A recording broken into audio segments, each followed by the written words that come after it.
ஓம் சாந்தி. அவ்யக்த முரளி 19/9/1972. அவ்யக்த பாப்தாதா, மதுபன். கட்டாய சூழ்நிலைகளை முடிவு கட்டுவதற்கான வழி இறுதியான நிலை. அதாவது வேறு வழியில்லா நிலையை முடிவு கட்டுவதற்கான வழி இறுதியான நிலை. பாப்தாதா கேட்குறாங்க, அனைவரும் ஆடாத அசையாத ஸ்திரமான நிலையில் நிலைத்திருக்கீங்களா? மகாவீரர்களினுடைய நிலையாக என்ன மகிமை பாடப்பட்டிருக்குதோ அந்த சென்ற கல்பத்தின் மகிமை மற்றும் வர்ணனை செய்யப்பட்ட நிலையில் தற்பொழுதும் நிலைத்திருக்கிறீர்களா?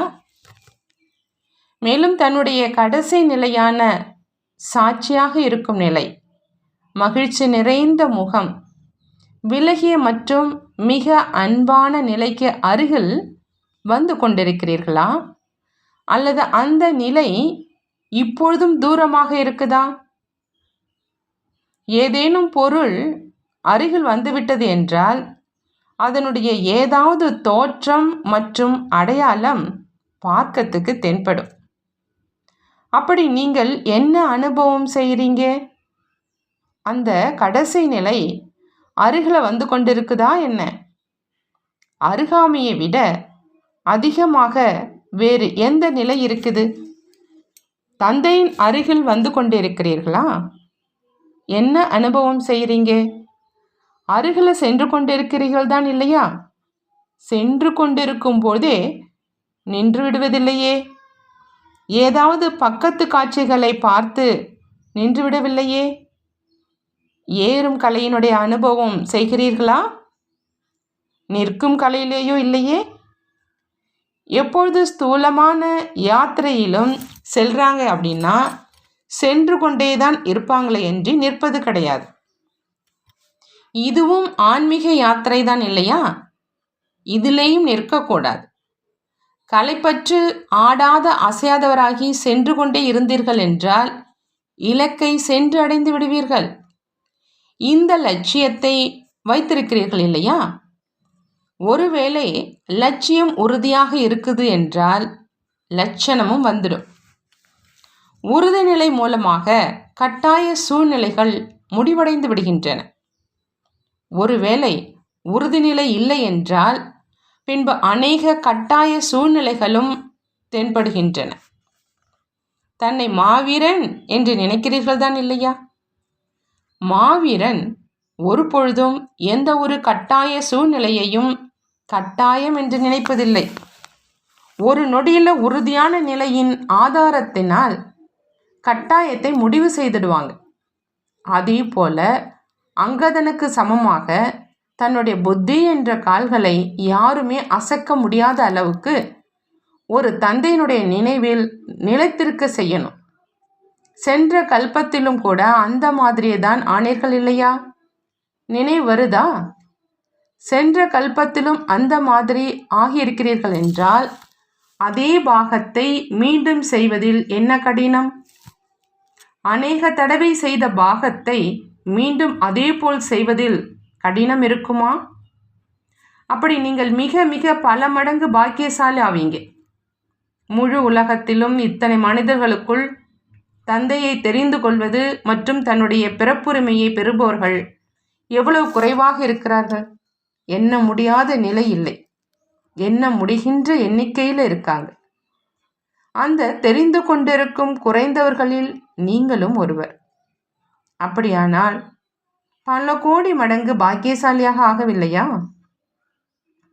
இப்பொழுதோ உலகம் அஞ்ஞான தூக்கத்தில் தூங்கிட்டு இருக்கு.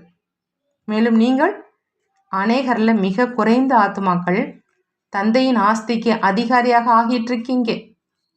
எப்பொழுது அவங்க அனைவரும் விழித்து கொள்வார்களோ நாமும் ஏதாவது கொஞ்சமாவது அடைந்து கொள்வோம் என்று முயற்சி செய்வாங்க. ஆனால் என்ன நடக்கும்? அவர்களால் அடைய முடியுமா? கால தாமதம் ஆகிவிடும்போது என்ன அடைய முடியும்?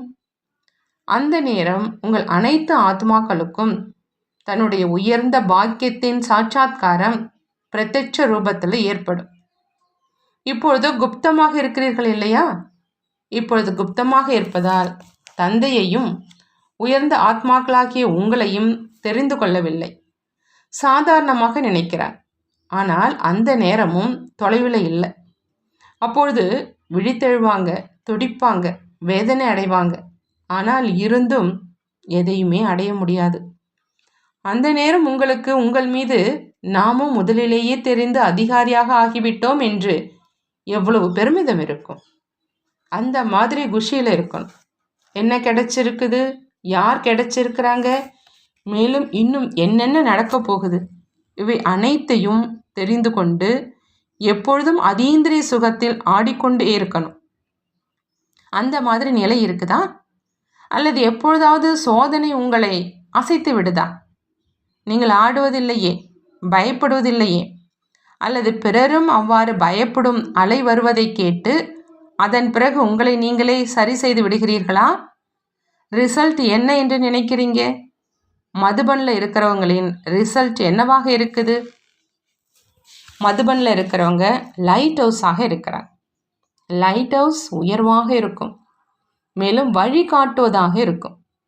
மதுபனின் வழிகாட்டுதல் படி அனைவரும் நடந்து கொண்டிருக்கிறீர்கள் என்றால் லைட் ஹவுஸாக ஆனீர்கள் இல்லையா? மேலும் உயர்ந்த நிலையாகவும் ஆனது. எப்படி தந்தைக்காக உயர்ந்த காரியம் செய்பவர் என்று கூறுகிறீர்கள்?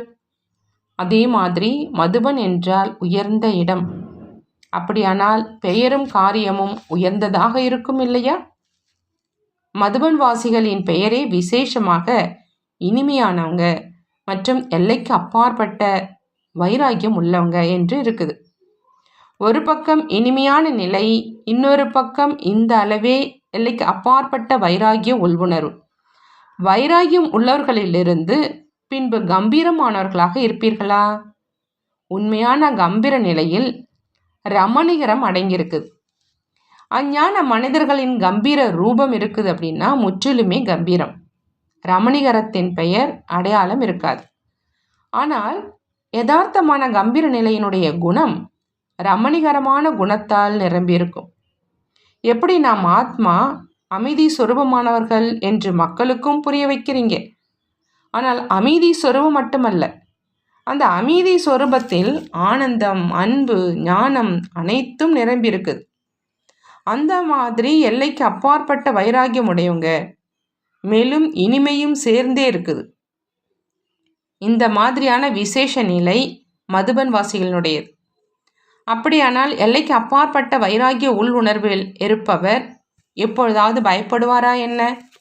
மேலே கீழே ஆட முடியுமா என்ன? அசைக்க முடியுமா என்ன? எவ்வளவுதான் வலுவோடு அசைத்தாலும் எல்லைக்கு அப்பாற்பட்ட வைராகிய உள் உணர்வு உடையவங்க பற்றுதலை வென்று நினைவு சொரூபமானவராக இருப்பாங்க. அப்படியானால் பற்றுதலை வென்று நினைவு சொரூபமானவராக இருக்கீங்களா? அல்லது கொஞ்சம் கொஞ்சம் பார்த்து சிறிதளவு அம்சம் மாத்திரமாவது அன்பு என்று கூறினாலும் அல்லது பற்றுதல் என்று கூறினாலும் அன்பின் சொரூபம் என்னவாக இருக்குது என்பதை தெரிந்திருக்கிறீர்கள் தான் இல்லையா? யார் மேல் அன்பு இருக்குதோ அவருக்கு சகயோகியாகவும் வேண்டியதாக இருக்குது. மற்றபடி ஏதாவது பழக்க வழக்கத்தினால் அன்பின் ரூபத்தை வெளிப்படுத்துவது, இதை அன்பு என்று சொல்ல முடியுமா?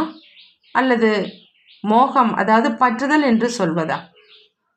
இதில் மதுபனி வாசிகள் தேர்ச்சி பெற்றிருக்கிறீர்களா?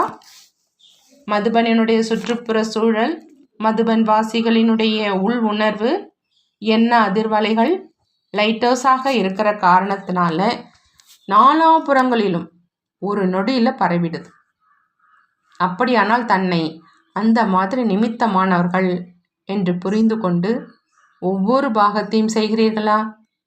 அல்லது அந்த மாதிரி நேரத்தில் சிறு குழந்தைகளாக ஆகிவிடுகிறீர்களா? ரிசல்ட் எப்படி உள்ளது? இப்பொழுதோ ஒன்றும் நடந்து முடிந்து விடவில்லை, இன்னும் அதிகமாக நடக்க வேண்டியதாக இருக்கு. திடீரென்று நடந்துவிட்டது என்று நீங்கள் நினைப்பீர்கள். எனவே கொஞ்சமாக நடந்திருக்குது. ஆனால் பரீட்சையோ திடீரென்று வரும். பரீட்சை சொல்லிவிட்டு வராது. இந்த மாதிரி பரீட்சை வரப்போகுது என்று ஏற்கனவே கூறியிருக்கிறோம். ஆனால் அந்த நேரம் திடீரென்று நடக்கும். அப்படி திடீரென்று நடக்கும் பரீட்சையில் ஒருவேளை கொஞ்சம் எண்ணத்தில் ஆடுவது, அசைவது உள்ளது என்றால் அங்கதன் மாதிரி ஆனீர்களா? இப்பொழுது அந்த கடைசி நிலை வரவில்லையா என்ன? நெருக்கத்தை விட அதிகமான அருகாமை என்பது எந்த நிலை என்று கேட்டிருந்தீர்கள் இல்லையா?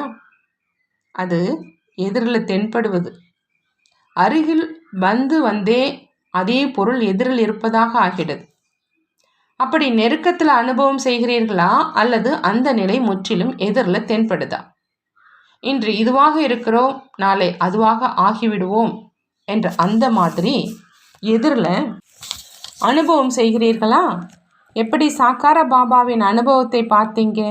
எதிர்காலத்து சொரூபம் மற்றும் கடைசி சம்பூர்ண சொரூபம் இப்பொழுதும் தெளிவான ரூபத்தில் எதிரில் இருந்தது இல்லையா? எனவே தந்தையை பின்பற்றி நடக்கணும். எப்படி தந்தையின் எதிரில் எப்பொழுதும் சம்பூர்ண நிலை மற்றும் எதிர்காலத்து நிலை இருந்தது, அதுபோலவே நீங்களும் அனுபவம் செய்கிறீர்களா, அல்லது தெரியவில்லை எதிர்காலம் என்னவாக இருக்குமோ என்று யோசிக்கிறீர்களா? அது எங்கே தெளிவாகுது? அறிவிக்கப்பட போவது கிடையாது. ஆனால் யார் மகாவீர் முயற்சி செய்பவராக இருக்கிறாரோ அவருடைய புத்தியில் எப்பொழுதும் தன்னை பற்றி தெளிவாக இருக்குது. அப்படியானால் தெளிவாக பார்க்க தென்படுதா, அல்லது கொஞ்சம் திரைசேலை இடையில் வந்துடுதா? இன்றைய நாட்களில் டிரான்ஸ்பரண்ட் திரைசேலைகளும் இருக்குது. அனைத்தும் தென்படும், ஆனால் அது திரைசேலையாக இருக்கும். ஆனால் தெளிவாக பார்ப்பது மற்றும் திரைசேலை இடையில் இருந்து பார்ப்பது இரண்டுக்கும் வித்தியாசம் இருக்குது இல்லையா? ஆகையினால தன்னுடைய முயற்சியின் அனுசாரம் டிரான்ஸ்பரண்ட் ரூபத்தில் திரைசேலை இடையில் இருந்து விடவில்லையே, முற்றிலுமே தெளிவாக இருக்குது இல்லையா? மதுபன் வாசிகள் ஆடாத அசையாதவர்களாக இருக்கிறார்கள் இல்லையா? அல்லது இது என்ன நடக்குது என்ற எண்ணம் இருக்குதா? ஏன் என்ன என்ற கேள்வியோ இல்லையே. என்னென்ன பாகம் நடந்து கொண்டிருக்குதோ அந்த ஒவ்வொரு பாகத்திலும் மிக ஆழமான ரகசியம் அடங்கியிருக்கு. அந்த ரகசியம் என்னவாக இருந்தது? நேரத்தினுடைய அறிவிப்பை செய்வதற்காக இடையிடையே மணி அடித்து எழுப்புவாங்க. ஆகையினால உங்களுடைய ஜட விக்கிரகங்கள் எதிரிலும் மணி அடிக்கிறாங்க என்று ஏற்கனவே கூறியிருந்தோம். இதுவும் நேரத்தினுடைய அறிவிப்பாகும். மணிகள் அடிக்கப்படுது. ஏன்னா சாஸ்திரவாதிகளோ நேரத்தை மிக அதிகமாக கூறி அனைவரையும் தூங்க வைத்து விட்டார்கள். மிக ஆழ்ந்த அஞ்ஞான உறக்கத்தில் அனைவரும் தூங்கிவிட்டார்கள். ஏன்னா இன்னும் அதிகமான நேரம் இருக்குது என்று நினைக்கிறாங்க. அப்படி இங்கு யார் தெய்வீக பரிவாரத்தின் ஆத்மாக்களோ அவங்கள மாயா அநேக விதமான ரூபம், வர்ணம், பழக்க வழக்கம் மூலமாக அலட்சியமானவராக ஆக்கி நேரத்தை தெரிந்து கொள்வதிலிருந்து தூரமாக விலக்கி முயற்சி செய்வதில் தொய்வு நிலையில் தூங்க வைத்து விடுது. எப்பொழுதாவது யாராவது அலட்சியமானவராக இருக்கிறாங்க அப்படின்னா மிகவும் ஓய்வானவராக இருப்பாங்க. பொறுப்பு இருந்தால் நாம் நேரத்தோடு எழணும், இதை செய்யணும் என்ற கவனம் இருக்கும். ஒருவேளை எந்த பொறுப்புமே இல்லை அப்படின்னா அலட்சியமானவராகி தூங்கிடுவாங்க. அப்படி இந்த அலட்சியமும் வந்துடுது. எப்பொழுது யாராவது அலட்சியமாகி மிக தொய்வான முயற்சியின் தூக்கத்தின் போதையில் தன்னையே மறந்திருக்கிறாங்கன்னா என்ன செய்ய வேண்டியதாக இருக்குது? அவரை அசைத்து எழுப்ப வேண்டியதாக இருக்குது. மேலும் எழுந்து விடட்டுமே என்று கூச்சல் குழப்பம் செய்ய வேண்டியதாக இருக்குது. தூக்கம் எப்படியோ அப்படி செய்யப்படுது. மிக ஆழமான தூக்கம் என்றால் அவரை அசைக்க வேண்டியதாக இருக்குது.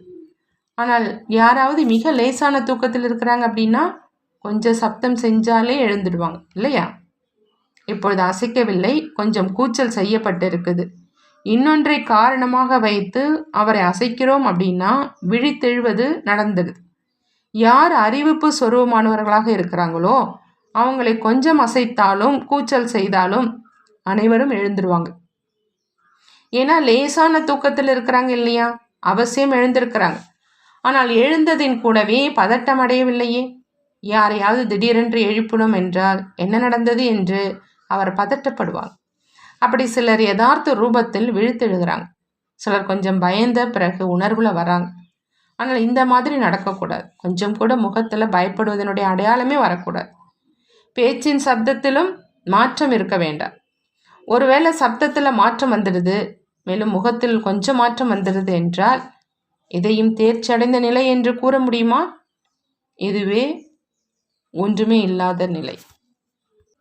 இதுவோ ஒன்றுமே இல்லை. இப்போ இன்னும் கடினமான பரீட்சை வரவேண்டியதாக இருக்கு. பரீட்சை வருவதற்கு வெகு காலம் இருந்தால் படிப்பதெல்லாம் அலட்சியம் வந்துடும். பிறகு எப்பொழுது பரீட்சை நாள் அருகில் வருமோ அப்பதான் கவனம் செலுத்துகிறாங்க. அப்படி இதையும் இப்பொழுது ஒன்றுமே பார்க்கல. ஆனால் எது உங்களுடைய கனவிலும் எண்ணத்திலும் இல்லாமல் இருந்திருக்குமோ அந்த மாதிரியான பரீட்சை இன்னும் வரப்போகுது.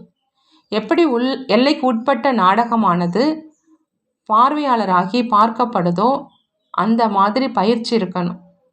பின்பு அது துக்கமானதாக இருந்தாலும் அல்லது நகைச்சுவையானதாக இருந்தாலும் இரண்டையுமே பார்வையாளராகி பார்க்குறாங்க. வித்தியாசம் இல்லையா? ஏன்னா அது கதைன்னு புரிஞ்சுக்கிறாங்க. அந்த மாதிரி ஒரே சீரான நிலை இருக்கணும்.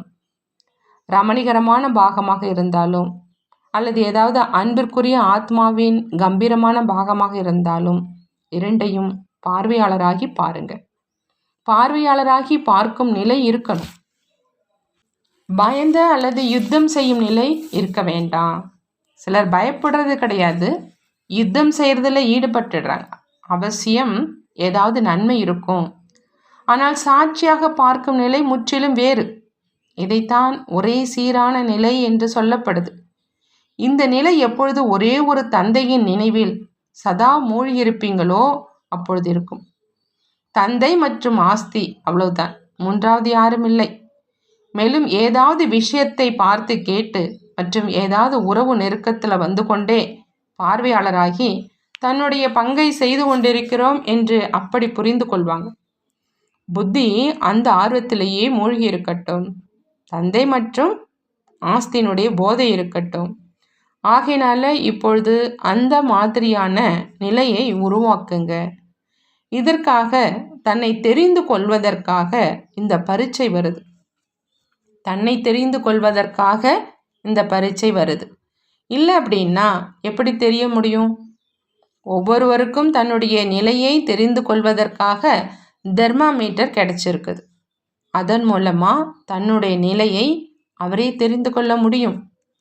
யாருக்கும் கூற வேண்டிய அவசியம் இருக்காது. பயப்படாதீங்க. ஆழத்தில் சென்றீங்க அப்படின்னா பயம் நீங்கிடும். ஆழத்தில் செல்லாத காரணத்தினால் பயப்படுறீங்க.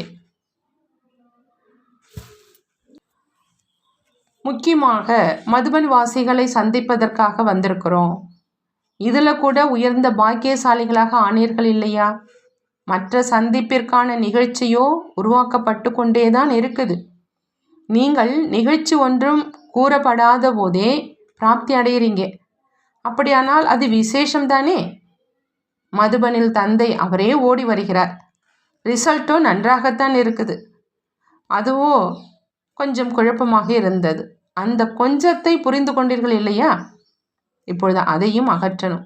கொஞ்சமாவது குறை இருந்தால் ஃபெயில் ஆக்கிவிடும். கடைசி பரீட்சையில் ஒருவேளை கொஞ்சமாவது குறை வந்துட்டால் ஃபெயில் ஆகிடுவீங்க. ஆகையினால பரிபக்குவமாக ஆக்குவதற்காக முதலிலேயே பரீட்சை நடக்குது. மற்றபடி இப்பொழுதைய ரிசல்ட் மிக நல்லா இருக்குது. அனைவரும் ஒவ்வொருவரின் மீது அன்பானவராகவும் சகயோகியாகவும் நன்றாக இருக்கிறீங்க. சூட்சும சேவைக்கான இயந்திரம் இப்பொழுது இயங்க ஆரம்பித்திருக்குது என்று ஏற்கனவே சொல்லியிருந்தோம். அப்படி மதுபனி வாசிகள் மூலமாக விசேஷ சூட்சும சேவைக்கான இயந்திரம் இப்பொழுது தொடங்கிடுச்சு.